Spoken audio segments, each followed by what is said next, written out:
A poor girl enters an Amish man's cabin by accident, only to wake up the next day with the whole town claiming she's pregnant with his child. Snow falls heavy over the Rockies. A lost, trembling girl knocks on the wrong door, and a silent man of faith lets her in. One night of mercy turns into a storm of gossip that could destroy them both. The preacher's bell tolls. The sheriff's boots pound the porch. Whispers rise like wildfire. He broke the law of God. But what no one knows is that she's sick, not with shame, but with something that could take her life. And the man accused must choose between the law he's sworn to obey and the woman heaven seems to have sent. Can one night of compassion lead to redemption or ruin? When a lie becomes love and love becomes a miracle, will faith be strong enough to silence the world? Tell me in the comments where you're watching from right now, and if this story speaks to you, make sure you hit subscribe so you don't miss the next one. Through the howling wind, Ephraim Yoder's steady hands worked to save the stranger Providence had delivered to his door. The young woman's skin felt like ice, her sodden clothes heavy with melting snow. He'd seen frostbite before, knew its merciless bite could claim fingers and toes if action wasn't swift. "Peace be with you," he murmured, though she couldn't hear through her delirium. His broad shoulders cast long shadows in the lamplight as he moved with practiced efficiency. First came the wet cloak, frozen stiff as rawhide, then the boots, her feet pale as milk beneath sodden stockings. He averted his eyes as he wrapped her in his thickest quilt, one his late wife Rebecca had stitched with careful devotion. The thought of Rebecca made his throat tighten, but he pushed aside the familiar ache.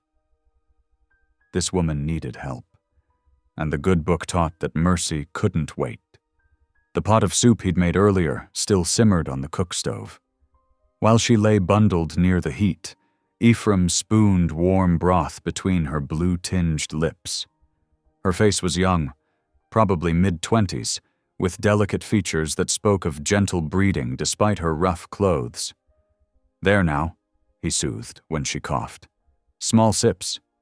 Wind rattled the cabin's windows like angry fists demanding entry. The blizzard that had nearly claimed her life showed no signs of letting up. Ephraim added another log to the fire, watching sparks spiral up the chimney. His own bed would stay cold tonight. He'd sleep in the rocking chair to keep watch. Hours crept by, marked only by the crack of frozen branches outside and the steady drip of melting snow from her clothes hung by the stove. Ephraim dozed fitfully, jerking awake at every sound. The woman's breathing had steadied, but fever painted two bright spots on her cheeks.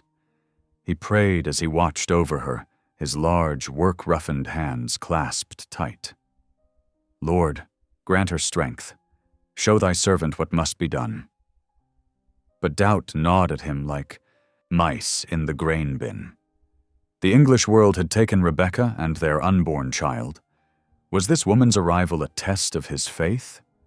Or perhaps a chance at redemption for his pride in trusting doctors over prayer? The bishop would say, an unmarried woman had no place in a widower's home, no matter the circumstance. Yet the thought of turning anyone away in such weather felt like a sin worse than impropriety. Ephraim had seen too many good folk claimed by Colorado's fierce winters to risk it. Near dawn, when the storm's fury had finally begun to fade, she stirred. Her eyes fluttered open, dark as coffee grounds against her pale skin. Recognition and fear chased across her face before settling into wary gratitude.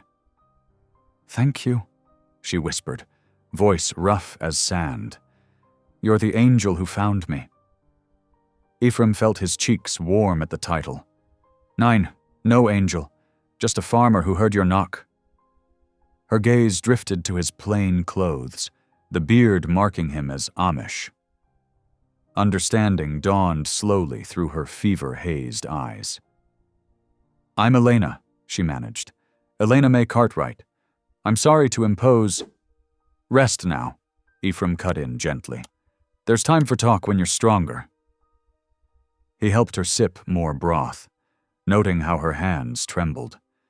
The morning light filtering through frost-rimed windows showed the storm had passed, leaving the world buried in pristine white. But Ephraim knew the woman, Elena, wouldn't be fit to travel for days yet.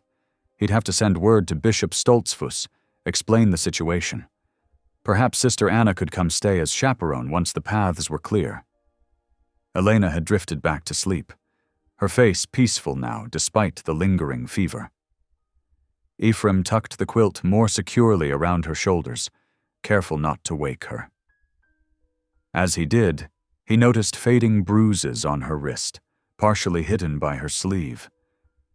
His jaw tightened at the implications. Whatever had driven her out into that storm, whatever shadows she fled, she'd found sanctuary here. At least until she healed. The Lord worked in mysterious ways, and Ephraim had learned long ago not to question the paths laid before him, only to walk them with faith and acceptance. He stoked the fire once more, then settled back in his chair. Outside, the sun transformed the snow-laden landscape into a sea of diamonds. Inside, quiet breathing and crackling flames filled the cabin with peaceful sounds. Ephraim began his morning prayers, asking not for answers, but for wisdom to understand what God intended in bringing this lost soul to his door. Morning crept into the cabin with painful brightness, sunlight reflecting off endless white drifts outside the frost-laced windows. The storm had passed, leaving behind a world transformed into crystal and silence. Even the wind had hushed its voice, as if in awe of what it had wrought. Ephraim stirred from his chair, his neck stiff from the awkward night's rest. Elena's fever had risen with the sun, her face flushed against the pillow. He pressed a weathered hand to her forehead, frowning at the heat radiating from her skin. "We'll try some willow bark tea," he murmured, more to himself than his sleeping guest. The kettle soon steamed on the cook stove, while he measured dried bark into a tin cup. His mother had taught him the healing ways of plants, knowledge that had served him well in this remote place. Elena wakened to his gentle touch on her shoulder. "Here," he said, helping her sit up against the pillows. "Small sips. It's bitter, but will help with the fever." She wrinkled her nose at the taste, but drank obediently. While she sipped, her eyes wandered the cabin's interior, taking in the swept floors, the neat stack of dishes, the carefully arranged tools. Everything had its place, spoke of order and care. Then her gaze fell on the small cradle near the hearth, its empty curves lovingly carved from pine, and a shadow passed across her face. "Your wife?" she began hesitantly, then faltered. Ephraim's shoulders stiffened. "She rests with the Lord," he said quietly, reaching for his worn Bible. The leather was smooth from years of handling, the pages well thumbed. He opened to the Psalms, finding comfort in their familiar words. "The Lord is my shepherd," he read softly, his deep voice steady despite the ache in his chest. "I shall not want. He maketh me to lie down in green pastures." Elena closed her eyes, letting the ancient words wash over her. The tea's warmth spread through her limbs, easing some of her discomfort. When Ephraim finished reading, peaceful silence filled the cabin once more. By midday, the sky had cleared to a sharp winter blue. "I need to fetch water," Ephraim said, pulling on his heavy coat. "The creek won't be completely frozen after the storm." While he was gone, Elena tried to stand, feeling guilty about lying abed in a stranger's home. Her legs trembled like a newborn colt's, and the room swam before her eyes. She had barely taken 2 steps when the door opened, bringing a blast of cold air and Ephraim with his water buckets. He dropped them without hesitation, crossing the room in 2 long strides as she swayed. His strong arms caught her before she could fall, and for a moment they stood frozen in surprise at their sudden closeness. Elena felt the solid warmth of him, smelled wool and wood smoke and honest work. A blush crept up her cheeks as she steadied herself against his chest. "I'm sorry," she stammered, drawing back. "I thought I could—" "You need rest," he said firmly, helping her back to the bed. "The fever isn't finished with you yet." As evening approached, Ephraim worked quietly in the kitchen area, the familiar motions of cooking bringing comfort to his unsettled thoughts. He warmed leftover beans and baked fresh cornbread, the homey scents filling the cabin. Elena had dozed most of the afternoon, her fever finally breaking as the sun began to set. The lamp cast gentle shadows as they shared their simple supper. Elena managed a few bites, color returning to her cheeks. "I'll leave tomorrow," she offered softly. "Once I'm stronger, I've imposed too long already." Ephraim shook his head. "You're not well enough. The snow's deep, and the next town is 20 miles away." He broke off another piece of cornbread. "Stay until you're healed." Outside, wolves began their evening song, their haunting voices echoing across the snow-hushed valley. Elena shivered despite the cabin's warmth.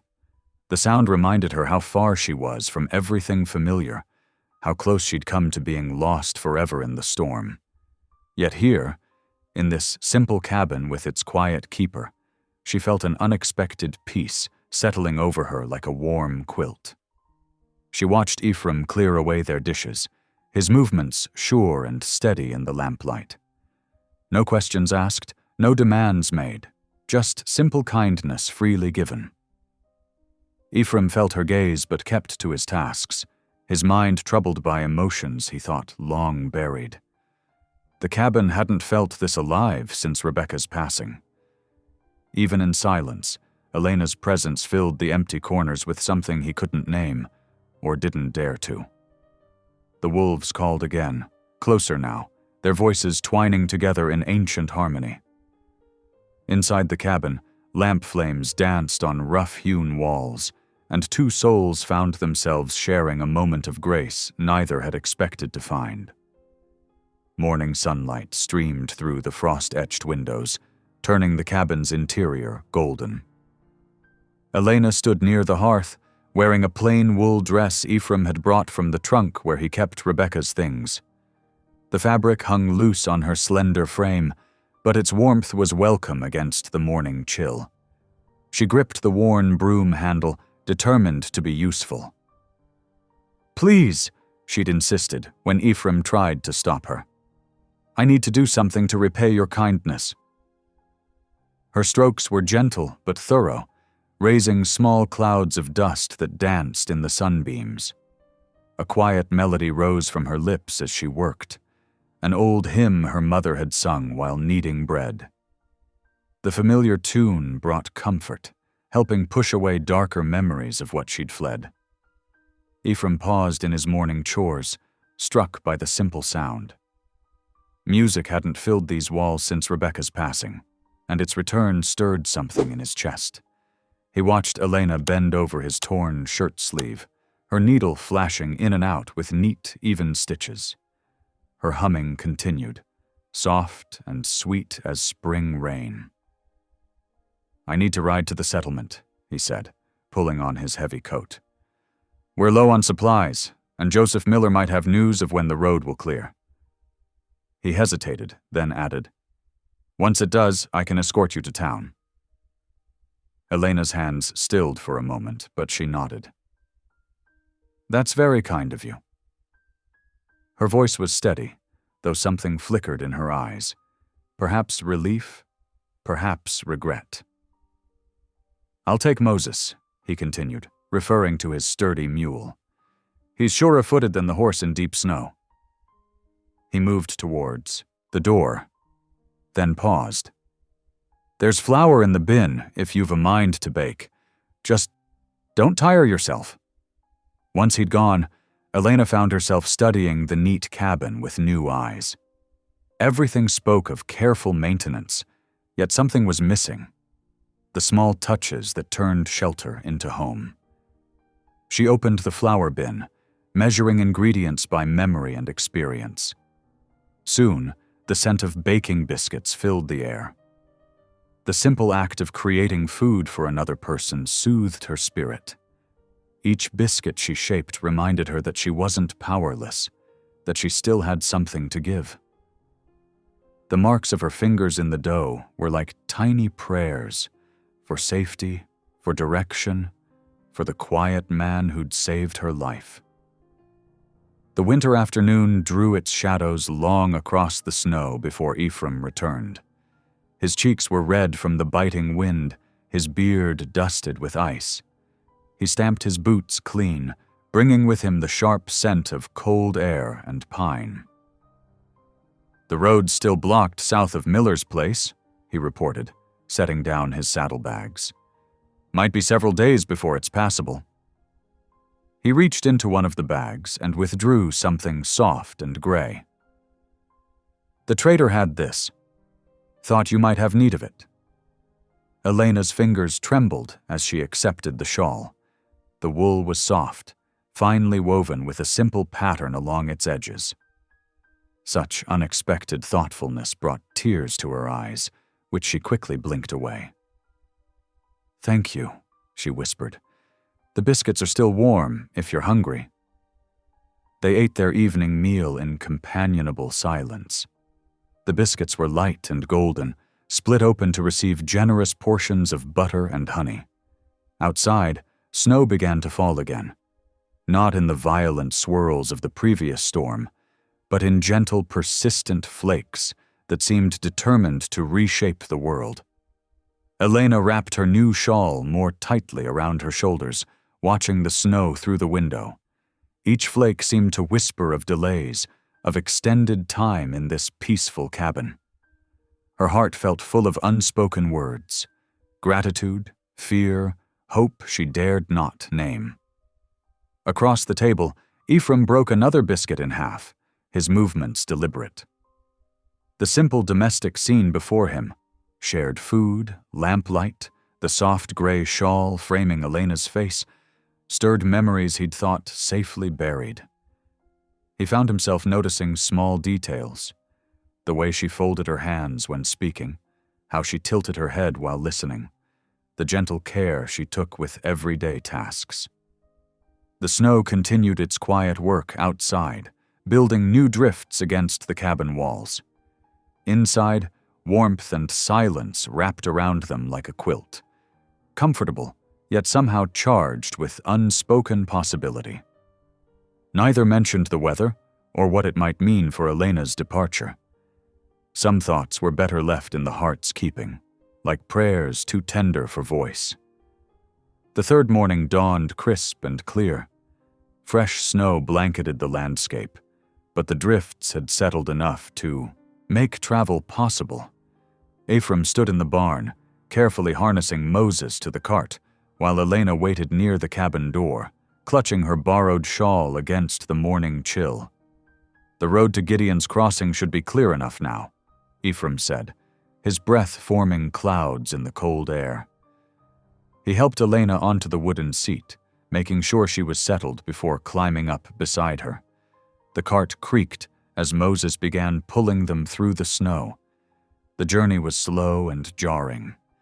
Each bump seemed to emphasize the silence between them until Elena finally spoke, her voice barely louder than the squeaking wheels. "My mother passed when I was 16, she said, watching the snow-laden pines drift past. After that, there weren't many choices for a girl with no learning except the mill." Ephraim kept his eyes on the path, but tilted his head slightly to show he was listening. The mule's steady pace matched the rhythm of her words as she continued. "The foreman," her voice caught. "He acted kindly at first, offered extra hours, better pay." She twisted the shawl in her hands. "But there was always a price, always something more he wanted." Ephraim's hands tightened on the reins, but his voice remained gentle. "You don't need to speak of it." "I just want a place," Elena whispered, "where a soul isn't for sale, where honest work means honest pay, and a person can sleep without fear." She brushed away a tear that had frozen on her cheek. "Is that too much to ask of the Lord?" "No," Ephraim answered softly. "It isn't too much." The sun climbed higher as they approached Gideon's Crossing. The small town emerged from the white landscape like a collection of wooden blocks. The general store, the telegraph office, the doctor's house with its red-painted door. A few townspeople paused in their morning tasks, watching the cart roll past.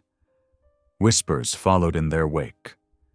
Ephraim helped Elena down at the general store, where Mrs. Abigail Pettigrew stood arranging jars in the window. The bell above the door announced their entry with a sharp ring. "Well now," Mrs. Pettigrew said, her eyes sharp as needles, "what brings the Amish widower to town with such interesting company?" She studied Elena's pale face and borrowed clothes with obvious speculation. "Good morning, Mrs. Pettigrew," Ephraim said evenly. "We need some supplies." Elena moved toward a shelf of dry goods, trying to avoid the older woman's scrutiny. The store's warmth after the cold ride made her head swim. She reached for a bag of flour, but the room suddenly tilted. The last thing she heard was Mrs. Pettigrew's startled gasp as the floor rose up to meet her. When Elena opened her eyes, she was lying on a leather examination table in Dr. Wilson's office. The doctor, a gray-haired man with wire-rimmed spectacles, pressed 2 fingers against her wrist while consulting his pocket watch. Ephraim stood by the door, his face carefully composed. "Weak pulse, pallor, fainting spell," Dr. Wilson muttered, more to himself than his patients. He pressed gently on Elena's abdomen, ignoring her embarrassed protest. After a few more moments of examination, he straightened up and cleared his throat. "Well, the signs are clear enough. Early stages, I'd say. Likely with child." Elena's shocked denial died in her throat as Mrs. Pettigrew bustled in through the door, presumably having followed them from the store. The older woman's eyes grew wide at the doctor's words, and she backed out quickly, no doubt eager to spread the news. "But that's not," Elena started to say, but the doctor was already writing something in his ledger. "Rest and good nutrition," he advised absently, and of course a proper marriage soon would be advisable. The ride back to Ephraim's cabin was silent, save for the creaking cart and the soft thud of Moses's hooves in the snow. Fresh flakes began to fall, adding another layer of white to the world. Elena sat rigid beside Ephraim, her face burning despite the cold. She could already imagine the whispers racing through town, spreading like wildfire through the winter-quiet community. Ephraim's expression remained calm, but his shoulders were tense under his heavy coat. The doctor's words hung between them like icicles, sharp, dangerous things that could shatter at the slightest touch. Neither spoke of what the false diagnosis might mean for their reputations, or how quickly the gossip would spread through a town hungry for scandal. The snow fell harder as they drove on, as if trying to erase their tracks and the truth along with them. But some tracks, Elena knew, couldn't be covered so easily. Some words, once spoken, took on a life of their own, like seeds scattered on fertile ground, sprouting into something neither of them had planted or intended to grow. Dawn painted the snow-covered valley in shades of rose and gold, but darkness gathered in the hearts of those who spread whispers from porch to porch. The story grew with each telling, how Ephraim Yoder, the quiet Amish widower, had taken in a strange English girl, and now she carried his child. Sarah Pettigrew's tongue had worked faster than a spinning wheel, sharing what she'd overheard in the doctor's office with anyone who would listen. By sunrise, The tale had reached every corner of Gideon's Crossing and beyond, carried by milkmaids and merchants, farm hands and housewives. The morning sun had barely cleared the ridge when Sheriff Marcus Tate's boots crunched across the fresh snow toward Ephraim's cabin. He adjusted his badge, squared his shoulders, and knocked firmly on the wooden door. Ephraim opened it, his expression carefully neutral. Elena stood near the hearth, her borrowed dress making her look even more out of place. "Morning, Ephraim," the sheriff said, removing his hat. "Mind if I step in? Got some matters need discussing?" Ephraim moved aside, gesturing to the simple wooden chairs by the table. The sheriff settled himself, his weathered face grave beneath his gray mustache. "Word's spreading fast about your situation here." Sheriff Tate glanced at Elena, then back to Ephraim. "Doc Wilson's diagnosis has folks mighty concerned. Best you sort this before Sunday, or there'll be charges to answer for." "Charges?" Elena's voice quavered. "Yes, ma'am. Matters of propriety, you understand. Can't have unmarried folks living together under such circumstances." The sheriff's tone remained polite but firm. "Especially with your condition." Before either could respond, another knock echoed through the cabin. Bishop Ansel Rife stood in the doorway, his tall black hat and long white beard marking him as an authority among the Amish community. His eyes, usually kind beneath their bushy brows, now held deep disappointment. "Ephraim," the bishop said, his German accent thick with sorrow, "what hast thou done?"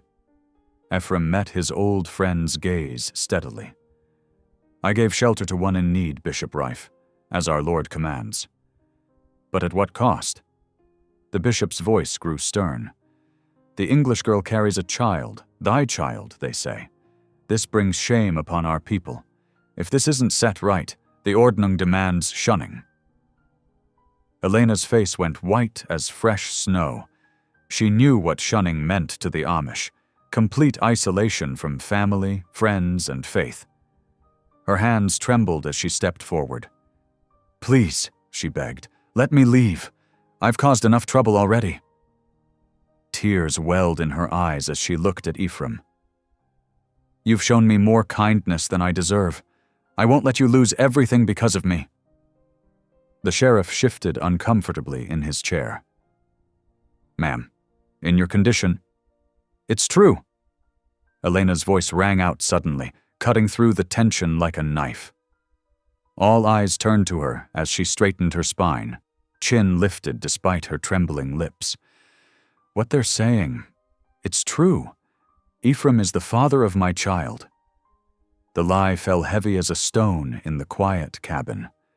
The sheriff's eyebrows rose, while Bishop Rife's face darkened like a thundercloud. But it was Ephraim's expression that nearly broke Elena's heart. The flash of pain in his eyes at her false confession, quickly masked by resignation. For a long moment, only the pop and crackle of the hearth fire broke the silence. Then Ephraim spoke, his voice soft but clear as a church bell. "Then I shall stand by her." Elena's eyes filled with fresh tears at his words. Even now, facing disgrace and shunning, he chose to protect her with his sacrifice. "You understand what this means," Bishop Rife said heavily. "Without proper marriage, you'll be cut off from the community. Your own people will turn their backs." "I understand," Ephraim answered simply. The sheriff stood, settling his hat back on his head. "Well then, I expect to see the situation properly resolved by Sunday, either with a wedding or—" He left the alternative unspoken as he headed for the door. Bishop Rife lingered, his stern face softening slightly as he looked at his old friend. "Think carefully, Ephraim. There may yet be a way to preserve thy standing with God and community." But Ephraim merely nodded, already turning to tend the fire as the bishop took his leave. When the door closed behind their visitors, silence filled the cabin once more. Elena sank into a chair, her face buried in her hands. "I'm so sorry," she whispered. I thought if I claimed the blame—" "Thou spoke from kindness," Ephraim said quietly, still facing the flames. "But now we are both bound by thy words." The fire popped, sending sparks up the chimney like dying stars. Outside, fresh snow began to fall, as if trying to cover the tracks of those who had come to judge them. But no amount of snow could bury the weight of Elena's false confession, or the sacrifice Ephraim had made in accepting it. 2 days after the sheriff's visit, steel-gray clouds hung low over Gideon's Crossing like a funeral shroud. The little mission chapel stood stark against the winter sky, its weathered boards and modest cross bearing witness to countless unions. Today, it would host one more, though not the joyous occasion such ceremonies usually brought. Elena stood before the chapel's clouded mirror in the back room, adjusting the borrowed dress Mrs. Pettigrew had grudgingly provided. The slate blue cotton fell straight and simple, adorned only by a bit of lace at the collar, far from the wedding gown she'd once dreamed of. Her fingers trembled as she smoothed non-existent wrinkles from the fabric. Pastor Leland Briggs knocked softly before entering. His kind eyes crinkled at the corners as he took in her pale face. "The Lord works in mysterious ways, child," he said gently. "Sometimes the path he chooses isn't the one we expected." Elena could only nod, her throat too tight for words. Through the thin walls, she heard the murmur of voices as the townspeople filed into the chapel, not to celebrate, but to witness what they saw as a scandal made right. The small sanctuary held perhaps 30 souls, though it felt crowded with judgment. Women whispered behind gloved hands as Elena walked down the short aisle. Their eyes followed her every step, searching for signs of her supposed condition. The men stood stiff and uncomfortable, their faces a mix of disapproval and pity. Ephraim waited at the altar, his broad shoulders straight beneath his best black coat. His beard was neatly trimmed, his hands clean from honest work. When Elena reached his side, he turned to her with eyes full of gentle understanding that nearly broke her composure. Pastor Briggs opened his worn Bible, its pages soft with use. "Dearly beloved," he began, his voice carrying clearly through the hushed chapel. "We are gathered here today in the sight of God." The service was brief, stripped of the usual celebrations and songs. No family stood to give their blessing. No children scattered flower petals. Only the winter wind sang outside, whistling through the eaves like a lonely spirit. When it came time for the vows, Ephraim's voice remained steady and sure. "I, Ephraim Yoder, take thee, Elena May Cartwright, to be my wedded wife." His rough hand held hers carefully, as though she might shatter. "To have and to hold from this day forward."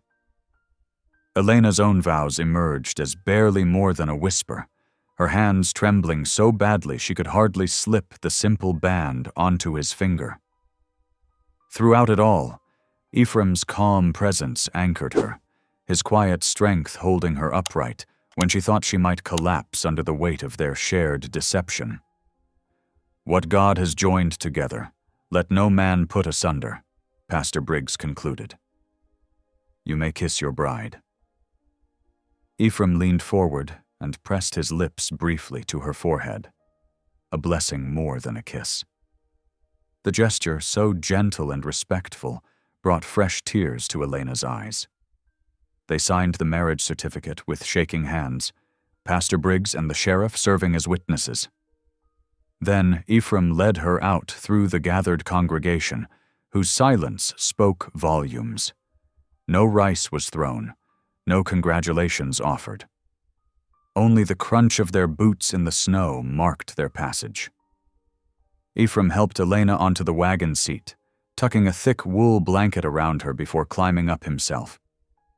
The wooden wheels creaked as they pulled away from the chapel, leaving the townspeople to their gossip and judgment. They drove home in silence, the only sound the steady clip-clop of the horses' hooves and the occasional cry of a winter bird. The sun was setting by the time they reached the cabin, painting the snow-covered valley in shades of purple and gold. Ephraim helped Elena down from the wagon, then saw to the horse while she went inside. The familiar room felt different now. No longer a temporary shelter, but her permanent home. That night, Elena lay in the small bedroom that had once belonged to Ephraim's first wife, her tears soaking silently into the pillow. Through the thin walls, she could hear Ephraim moving about in the barn, his heavy footsteps accompanied by the soft sound of prayer in Pennsylvania Dutch. When he finally entered the cabin, his boots quiet on the plank floor, Elena held her breath. But he only paused at her door and spoke softly through the wood. "You need not fear, Elena. You are my wife now, and I will treat you with all honor. Rest well." She heard him laying out his bedroll near the hearth, the rustle of blankets and crackle of the dying fire painting a picture of this man who had sacrificed everything to protect her. A man who would sleep on the hard floor rather than compromise her virtue, even though the law and God now recognized them as husband and wife. Elena pulled the quilt tighter around her shoulders, wondering how such righteousness could feel so much like heartbreak. Outside, the wind sighed through the pines, a lonely sound that matched the ache in her chest. Within these walls, two souls lay awake, bound, together by necessity and sacrifice, each praying for guidance through the long night ahead. The weeks after their wedding brought gradual change, like ice melting drop by drop from the eaves. Elena rose before dawn each morning, wrapping herself in the wool shawl Ephraim had given her. The worn floorboards creaked beneath her feet as she made her way to the small barn where their goat, Martha, waited. At first, her fingers fumbled with the milking, unused to the rhythm required. Martha would stamp her feet impatiently, but Ephraim showed Elena how to position her hands just so, demonstrating with calm patience. "Like this," he'd say softly, his own weathered hands moving with practiced ease. Gentle but firm. Soon enough she found her own rhythm, and the sound of milk hitting the tin pail became as familiar as her own heartbeat. The kitchen became her domain, though it took time to master the ways of Amish cooking. The rye bread especially challenged her. Her first attempts came out dense as rocks. But Ephraim ate every slice without complaint, even when they could have served as doorstops. Through trial and error, she learned the feel of proper dough beneath her hands, the exact warmth needed for the yeast to bloom, the right amount of time to let it rise by the wood stove. Their days fell into a pattern as predictable as sunset. After breakfast, they would head outside together to tackle the day's work. Elena insisted on helping with the heavier tasks, though Ephraim initially protested. "The work will keep," he'd say, concerned for her supposed condition. But she persisted until he relented, teaching her to swing an axe properly for chopping firewood. They worked side by side, the sharp crack of splitting wood echoing across the snow-covered yard. Elena's arms ached at first, unused to the labor, but she welcomed the honest fatigue. It felt clean somehow, like penance paid in sweat and sore muscles. Ephraim would glance at her occasionally, checking her stamina, but he never suggested she stop. Meals were quiet affairs, but not uncomfortable. They'd bow their heads together over steaming bowls of stew or plates of salt pork and beans. Elena noticed how Ephraim would wait until she'd taken her first bite before beginning his own meal, a small courtesy that touched her deeply. Afterward, they'd each murmur, "Much obliged," and clear away the dishes together. The evenings brought their own gentle routine. Elena would mend or knit by lamplight, while Ephraim read his Bible or worked on small carpentry projects. Some nights, after the dishes were done and the cabin grew dark except for the firelight, she'd hear the first tentative notes of his fiddle. The instrument was clearly handmade, its wood smooth from years of handling. Ephraim would sit on his three-legged stool near the hearth, drawing the bow across the strings with careful reverence. The hymn he played most often was Rock of Ages, its familiar melody speaking of shelter and refuge. Elena found herself humming along one evening as she darned a sock, the tune as natural as breathing. She didn't notice Ephraim's hands stilling on the strings, or see the tears glistening in his eyes as he listened to her clear, sweet voice joining his music. The firelight cast dancing shadows on the wall as their harmony filled the small cabin. Each Sunday, they drove to town for worship, Elena wearing her best dress, still borrowed from Mrs. Pettigrew, and Ephraim in his dark suit. They sat together in the back pew, heads bowed in prayer while whispers still circulated among the congregation. Some of the stares had softened over time, but others remained sharp as thorns. Yet Elena found strength in these quiet mornings, drawing comfort from the familiar words of Scripture and the steady presence of the man beside her. Ephraim would help her into the wagon afterward with the same gentle care he'd shown since the day he'd found her in the storm, his hand warm and sure beneath her elbow. It was after one such Sunday service, as they walked from the barn to the cabin, that Elena spotted something remarkable pushing through a patch of melting snow. She knelt down, brushing aside the crystalline crust to reveal delicate purple petals, the first crocuses of the season reaching toward the strengthening sun. Ephraim came to stand beside her, observing the brave little blooms. A faint smile touched his lips, the first real smile she'd seen from him since their wedding. "The earth forgives winter," he said softly, his voice holding a warmth that matched the afternoon sun. Elena stood slowly, brushing dirt from her skirts. Looking at the man who had sacrificed so much to protect her honor, who had opened his home and kept his distance even as they shared this daily life, she felt something shift in her heart, like ice breaking up on a spring river. "So can hearts," she whispered, surprising herself with the truth of it. April arrived like a gentle awakening, bringing with it warmer breezes and the sweet scent of apple blossoms. The land itself seemed to stretch and yawn after its long winter sleep, eager to burst into new life. As morning frost gave way to soft spring rain, something else began to thaw between Ephraim and Elena, the stiff formality that had marked their early days together. One crisp morning, Elena emerged from the cabin to find Ephraim hauling thick ropes and planks of wood toward the massive cottonwood tree that stood sentinel at the edge of their yard. She watched, curious, as his skilled hands worked with saw and plane, smoothing rough edges and testing the strength of each piece. "What are you crafting?" she asked, bringing him a cup of water. His eyes held a glimmer she hadn't seen before. "Something for you," he replied, measuring the rope against the strongest branch. By afternoon, a sturdy swing hung from the cottonwood's arms, its wooden seat polished smooth as silk. Elena's heart lifted at the simple gift. When Ephraim gestured for her to try it, she settled onto the swing with childlike delight. Her feet left the ground, and suddenly she was flying, the wind catching her skirts and loosening strands of hair from her neat bun. The first laugh bubbled up from deep inside her, pure and unexpected as a spring well.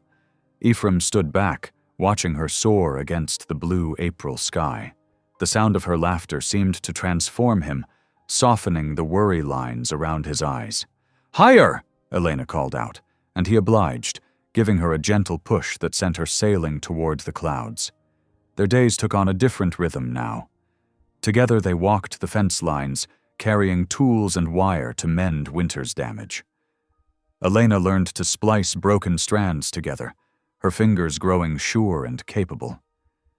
In late afternoon, they would often pause their work to share fresh apple cider, sitting on sun-warmed rocks while purple shadows lengthened across the pasture.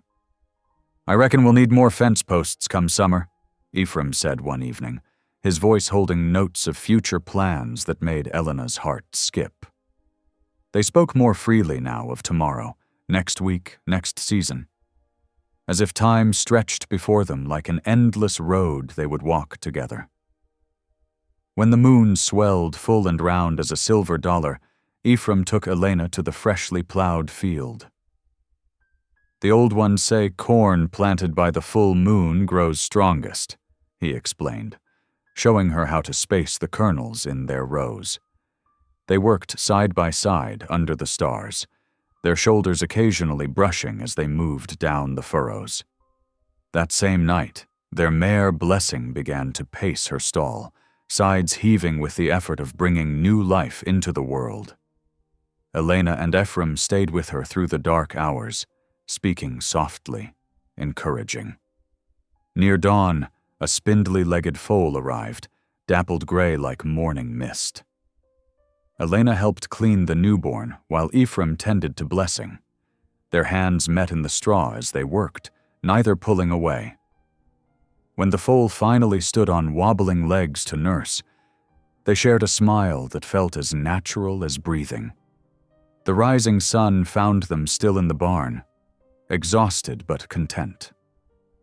Elena's head drooped against Ephraim's shoulder as they watched mother and foal bond. He didn't move away, and something warm and tender bloomed in the space between them.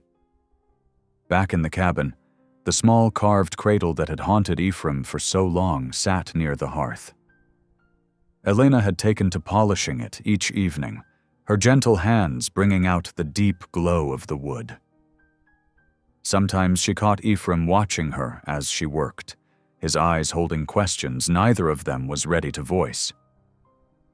The cradle seemed different now, less a reminder of loss and more a symbol of possibility. Its empty curve spoke not of what was missing, but of what might yet be.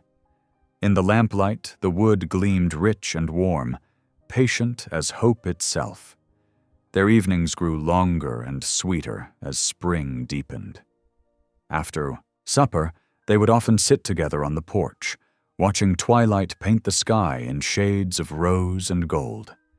Sometimes Ephraim would bring out his fiddle, and Elena would sing harmony to the old hymns, their voices twined together like morning glory vines climbing toward the light.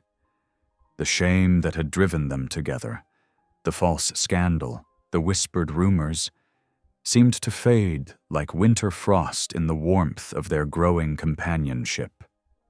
They didn't speak of it, but both felt the change. How fear and obligation had slowly transformed into something deeper, truer, as natural as the turning of seasons. In these gentle April days, they moved around each other with increasing ease, like dancers learning the steps of an ancient waltz. Every shared smile, every brush of hands while passing tools or dishes, every quiet moment of understanding built something precious between them, something neither yet dared to name, but both felt taking root in their hearts as surely as the corn seeds nestled in the warming earth. The summer heat descended on the valley like a heavy blanket, weeks earlier than usual. By mid-May, even the morning air hung thick and still, making every breath feel like work. Elena noticed it first during her early chores, a tickle in her chest that made her pause while feeding the chickens. She pressed her kerchief to her mouth, muffling the coughs that seemed to come from deep within. At first, she hid the symptoms, turning away when the urge to cough grew too strong. But as the days wore on, the spells became harder to conceal.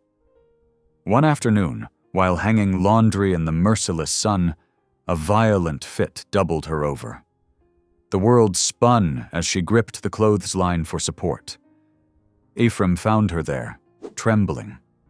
His strong hands steadied her shoulders as she caught her breath. When she finally lowered the kerchief, his face went pale. Bright spots of blood stained the white cloth. "I'm fetching Dr. Mason," he said, his voice brooking no argument. Elena tried to protest, but another cough silenced her. She watched through watery eyes as Ephraim saddled his horse with swift, urgent movements. The wait seemed endless. Elena sat in her rocking chair, each breath a careful negotiation. The clock on the mantel ticked away the heavy minutes until hoofbeats announced their return. Dr. Mason's weathered face appeared grave as he examined her, listening to her chest with his cold stethoscope. "Tuberculosis," he pronounced, the word falling like a stone in the quiet room. "And I'm afraid it's advanced." He turned to Ephraim, who stood rigid by the window. "She'll need rest, good food, clean air." The doctor's frown deepened. "But I must be honest, this disease moves quickly once it takes hold." Elena felt the earth shift beneath her feet. All her dreams of a future here, of children's laughter filling the empty cradle, of growing old beside Ephraim, crumbled like dry leaves. She saw the same devastation reflected in Ephraim's eyes, though he tried to hide it. The news spread through town like wildfire, carrying with it another revelation that Elena had dreaded. Sharp-eyed Mrs. Pettigrew, who had first spread word of Elena's supposed pregnancy, now noted the obvious lack of a growing belly. The whispers started again, but this time they carried accusations instead of scandal. "They lied to us all," the gossip went, made a mockery of marriage and God's truth. When Bishop Ansel Rife arrived at their door one stormy evening, his stern face matched the darkening sky. Thunder rolled in the distance as he confronted them in their own parlor. "This deception cannot stand," he declared, his voice heavy with authority. "The community demands repentance for bearing false witness. The Ordnung is clear on such matters." Lightning flickered through the windows, illuminating the pain on Ephraim's face. Elena could bear it no longer. She sank to her knees beside his chair, her body trembling with more than fever. "The fault is mine alone," she said, her voice barely above a whisper. Ephraim knew nothing of it until after. She looked up at him, tears mixing with the sweat of illness on her cheeks. "When the sheriff came that day, I saw them ready to arrest you for something you hadn't done. I couldn't let them destroy your good name, so I lied. Said you were the father of a child that never was." A cough racked her frame. "I only wanted to protect you, the one person who showed me true kindness." Thunder crashed closer now, but Elena hardly heard it. She waited for Ephraim's judgment, for him to turn away in disgust at her deception. Instead, his calloused hand gently lifted her chin until their eyes met. "Truth spoken too late still carries grace," he said softly, the words meant for her alone, despite the bishop's presence. The storm raged outside, but inside the cabin, a different kind of thunder rolled, the quiet rumble of change as old certainties fell away. Bishop Rife stood forgotten as Ephraim helped Elena to her chair. They sat together in the growing darkness, watching lightning paint the windows in brilliant flashes. The bishop finally left, his warnings about consequences drowned by the storm. Neither Elena nor Ephraim moved to light the lamp. They remained still, letting the darkness wrap around them like a familiar quilt, each lost in thoughts of what had been lost and what remained. The lamp's wick burned lower and lower, its flame casting dancing shadows on the wall. Elena's breathing came rough and uneven, each cough a reminder of the borrowed time they now lived on. Still they sat, while the storm slowly spent its fury and rolled away across the prairie, leaving behind a silence heavy with sorrow and unspoken words. A week passed, like molasses, each day harder than the last. Elena watched Ephraim strain to care for both the farm and her, his shoulders bowed under the weight of it all. Though he never complained, she saw the exhaustion in his eyes, heard the worry in his midnight prayers. In the deepest part of night, when even the crickets had fallen silent, Elena made her choice. She wouldn't be another burden for him to bear, another loss to weather. With trembling hands, she packed her shawl, the one he'd bought her that first week, and a small loaf of bread. Her chest ached with each movement, but she forced herself to continue. The note took longest to write. Tears splashed onto the paper as she formed the words. "You deserve peace, not pity." She placed it on his pillow where he slept by the hearth, her heart breaking at the sight of his peaceful face. Before dawn painted the sky, Elena slipped out into the misty morning. The air hung heavy with the scent of rain and pine, promising a storm to come. Each step felt like walking through deep water, her legs weak from fever. But she pressed on, following the trail toward town. When Ephraim woke, the cabin felt wrong somehow. Too quiet, too empty.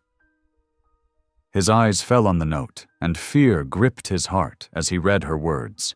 Without stopping for breakfast or proper clothes, he rushed to saddle his mule. "Please, Lord," he whispered, spurring the animal forward. "Not again. Not her, too." Fog wrapped around him like a shroud as he rode, making familiar landmarks strange and ghostly. His voice grew hoarse from calling her name across the canyons, each echo mocking his desperation. Morning melted into afternoon, and still no sign of Elena. Thunder growled in the distance. Ephraim pressed on, scanning the trail for any trace of her passing. The mule's ears twitched at each rumble, but Ephraim barely noticed. His world had narrowed to one purpose: finding her. As the sun sank toward the mountains, painting the clouds in fierce oranges and purples, he finally spotted a crumpled form on the trail ahead. His heart stopped. Elena lay face down in the dirt, her borrowed shawl twisted beneath her. Ephraim leaped from the mule before it fully stopped. "Elena!" He gathered her into his arms, her skin burning with fever. Her breathing came in short, desperate gasps. "Lord have mercy," he prayed, cradling her close. "Christ have mercy." Lightning split the sky behind them, and the first heavy drops of rain began to fall. Elena's eyes fluttered open, glazed with fever. "I'm sorry," she whispered. "Didn't want to be a burden." "Hush now," Ephraim said, his voice thick with emotion. He lifted her carefully, settling her against his chest. "You're no burden. You're my wife." The rain fell harder as Ephraim walked beside the mule, unwilling to risk Elena falling if they rode. Each step was a prayer, each mile a plea to God. Lightning flashed around them, thunder shaking the very ground, but Ephraim barely noticed. His entire world had narrowed to the precious weight in his arms and the rhythm of putting one foot before the other. "Please," he begged as he walked, no longer sure if he spoke to God or Elena. "Don't leave me, not like this." His tears mingled, with the rain streaming down his face.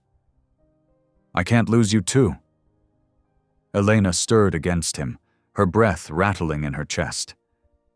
Ephraim held her closer, trying to shield her from the storm with his own body. The journey that had taken hours on muleback now stretched endlessly before him, but he refused to stop. They would make it home, or he would die trying. His arms ached, his legs trembled, but still he walked. With each step, he prayed, not the formal prayers of Sunday service, but the desperate pleas of a heart laid bare before God. He bargained, begged, and finally surrendered to simple truth. He loved her, not from duty or pity, but with all his wounded, healing heart. Lightning continued to flash behind them, nature's own lantern lighting their way home through the gathering dark. Elena's fever burned against his chest like a brand, but her breathing remained steady. As long as she breathed, Ephraim would keep walking. One more step. One more prayer. One more chance to make things right. Days melted together like spring snow as Ephraim tended Elena. He kept the fire burning hot, though summer pressed against the cabin walls. Every 3 hours, he changed the mustard poultices on her chest, his gentle hands never betraying his bone-deep exhaustion.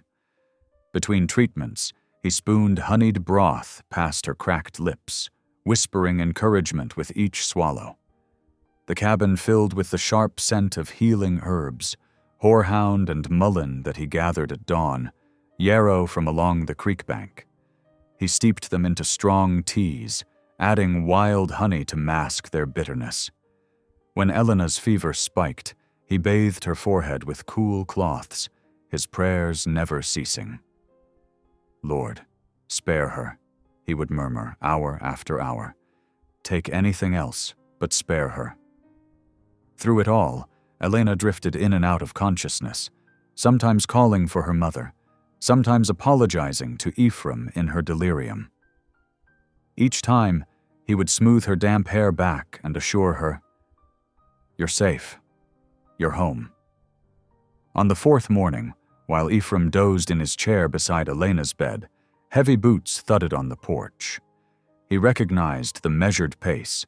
Bishop Ansel Rife had come at last. Ephraim pressed a gentle kiss to Elena's fever-warm forehead before rising to meet his fate. The bishop stood straight-backed on the porch, his black coat pristine despite the dusty road. In one hand, he clutched a leather folder that Ephraim knew contained the shunning papers, the formal declaration that would cut him off from his faith community forever. "Brother Yoder," Bishop Rife began, his voice heavy with authority, "you know why I've come?" Ephraim squared his shoulders, feeling the weight of his sleepless nights. "I do." "You've brought shame upon our community," the bishop continued, "first harboring an English woman, then this deception about a child.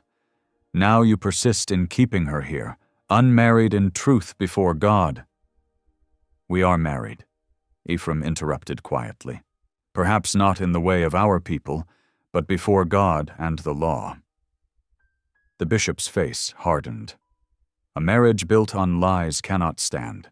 The community has decided. Either send her away and do proper penance, or face the shunning.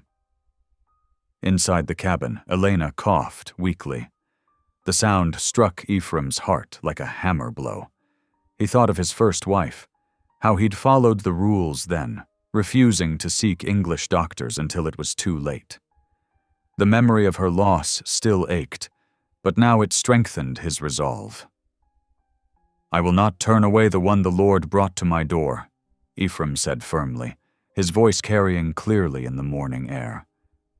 "Not for you, not for the community, not for anyone." The bishop's eyes widened at this defiance. "Think carefully, Ephraim. This is your last chance to choose righteousness." "I am choosing righteousness," Ephraim replied. "The kind that values mercy over sacrifice, the kind that tends the sick and shelters the stranger. If that earns me shunning, then so be it." Bishop Rife's hands trembled as he held out the papers. When Ephraim made no move to take them, he let them fall to the porch floor. "May God have mercy on your soul," he said, but his voice wavered with uncertainty. "He already has," Ephraim answered softly. "He showed it the night he led Elena to my door." The bishop turned and walked away, his straight shoulders now bent as if carrying a heavy load. Ephraim watched until he disappeared around the bend, then returned inside to Elena. To his surprise, her eyes were open, clear for the first time in days. "I heard," she whispered, her voice threadbare but steady. "Through the wall. I heard what you said." Ephraim knelt beside her bed, taking her thin hand in his. Every word was truth. Tears slipped down Elena's cheeks. "Then I'm home," she murmured, squeezing his fingers weakly. Truly home at last. Her eyes drifted closed, but this time her sleep was peaceful, her breathing easier than it had been in days. Ephraim retrieved his Bible from the shelf, turning to 1 Corinthians by lamplight. Through the long hours until dawn, he read aloud the familiar words about love, how it bears all things, believes all things, hopes all things, endures all things. His tears fell onto the open pages, but they were tears of healing, not grief. Outside, the first birds began their morning songs. Inside, Elena slept peacefully while Ephraim kept his vigil, his heart finally, fully at peace with his choice. Love had led him here, and love would light the way forward. The wildflowers painted the meadow in splashes of purple and gold as spring melted into summer. Each morning brought new strength to Elena's limbs and color to her cheeks. The wet, racking coughs that had terrified them both grew less frequent, then faded altogether like winter's last frost. In their garden, tomato vines climbed sturdy poles while corn stretched toward the sky. Elena learned the rhythm of the land from Ephraim's patient teaching. Her hands, once soft from mill work, grew calloused and sure as she worked the soil beside him. The sun warmed her back as she planted bean seeds, showing her how life could take root even in ground once thought barren. "Like this," Ephraim would say, demonstrating how to test the soil's readiness or gauge a melon's ripeness. His voice held none of its old sorrow now. Instead, joy leaked through like sunshine between boards, especially when Elena's laugh rang out across their little patch of earth. He taught her to harness their old mule, Jenny, with gentle hands and quiet words. "She's stubborn," he explained, "but faithful once she trusts you." Elena couldn't help but smile at how those words might describe them both. Their trips to town grew easier with each passing week. Where there had been harsh whispers, now came tentative greetings. Elena's fair trading of fresh butter and eggs at the general store earned grudging respect from even Mrs. Pettigrew, who had once been quickest to judge. "Your butter's the sweetest in the territory," old Mr. Henderson declared one morning, passing over extra pennies for her trouble. Elena thanked him with a smile, remembering days when she'd thought herself worthless. Evenings brought their sweetest hours. After supper, they would sit close on the porch bench while Ephraim read from his worn Bible by lamplight. Elena's head would rest naturally against his shoulder, their breaths falling into peaceful rhythm. Sometimes they spoke of the day's work or tomorrow's weather. Other times they sat in comfortable silence, watching stars pierce the darkening sky. In the workshop behind their cabin, Ephraim spent hours rebuilding the cradle that had stood empty for so long. Elena would hear his quiet humming mixing with the rasp of sandpaper as he smoothed each curve to silken perfection. The sound filled her heart with tender aching, though she couldn't say why. Then came the evening that changed everything. Elena stood at the stove, stirring a pot of bean soup when dizziness swept over her like a wave. The wooden spoon clattered to the floor as she gripped the counter's edge. Ephraim was at her side in an instant, strong arms steadying her. "Elena?" His voice held careful concern. "Should I fetch the doctor?" She shook her head, trying to sort through the strange feeling. This wasn't like her illness. No fever burned, no cough threatened. This was different, familiar, yet new. The next morning, They rode together to see Sarah Miller, the town's midwife. The older woman's experienced hands pressed gently on Elena's belly while Ephraim waited outside. When Sarah's weathered face broke into a wide smile, Elena's heart leaped. "The Lord has blessed you, child," Sarah said softly. "You're carrying new life." Tears spilled down Elena's cheeks as she absorbed the news. Not a lie this time, not a desperate deception, but truth. Beautiful, unexpected truth. When she stepped onto the porch where Ephraim waited, she couldn't find words. She didn't need them. He read the joy in her eyes and dropped to his knees right there on the wooden boards. His strong hands, calloused from years of working the land, cradled her face with infinite tenderness.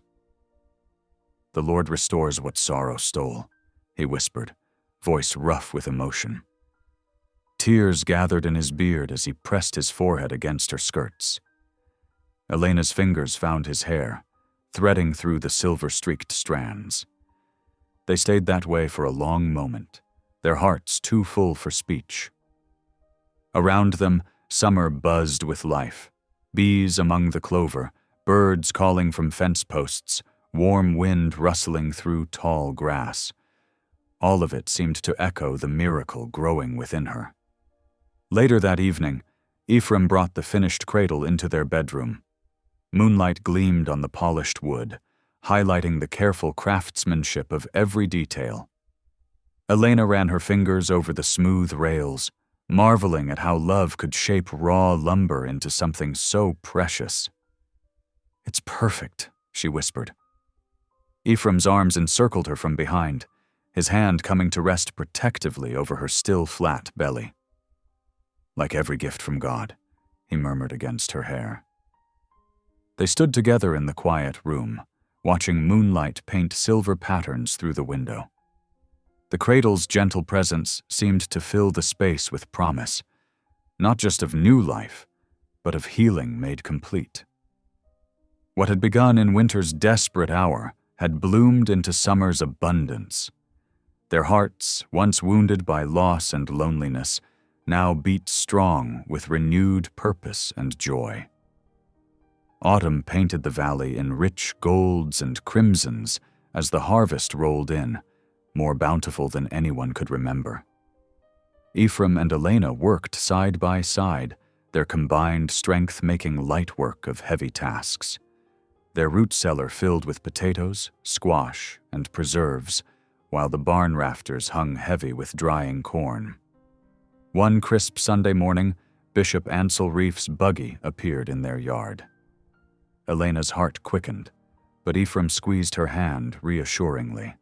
The old man's stern face had softened, humility replacing judgment in his eyes. "I was wrong," he said simply, standing before their porch. "Your faith stayed true when mine wavered. Will you forgive an old man's pride?" Tears gleamed in Elena's eyes as the bishop placed his weathered hands on her rounded belly, blessing the child within. That evening, they hosted neighbors for fresh apple cider and hymn singing. The cabin glowed with lamplight and laughter as voices lifted in praise, healing old wounds with each shared song. As golden leaves drifted past their windows, Ephraim and Elena prepared the small room off their bedroom. She hung simple muslin curtains while he positioned the cradle just so.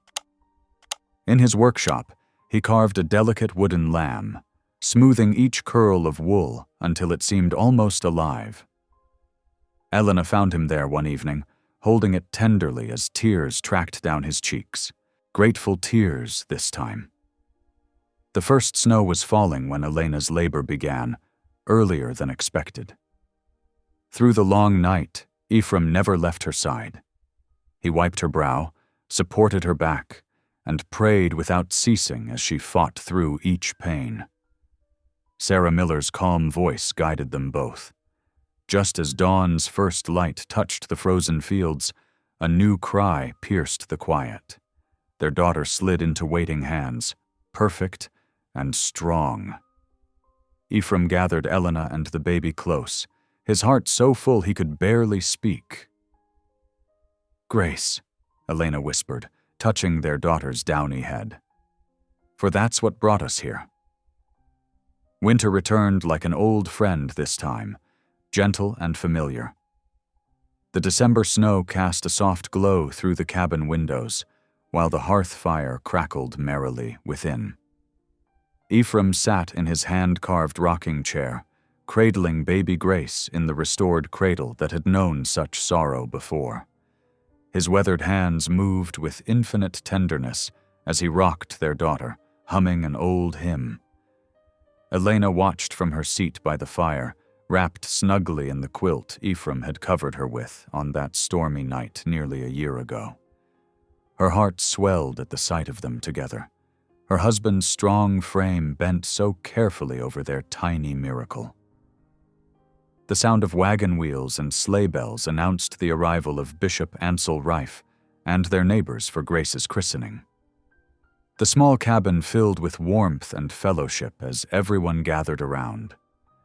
Candlelight danced across smiling faces while the bishop prepared the baptismal basin. "This home," Ephraim spoke softly, his voice carrying in the hushed room, "was built by sorrow, but rebuilt by love." His eyes met Elena's across the circle of friends, sharing a private memory of all they'd overcome. After the ceremony and well-wishes, their guests departed into the winter evening. Ephraim and Elena stood together on the porch, watching lantern lights bob away across the snowy fields. Above them, stars glittered like diamonds scattered across black velvet, more brilliant than Elena had ever seen them.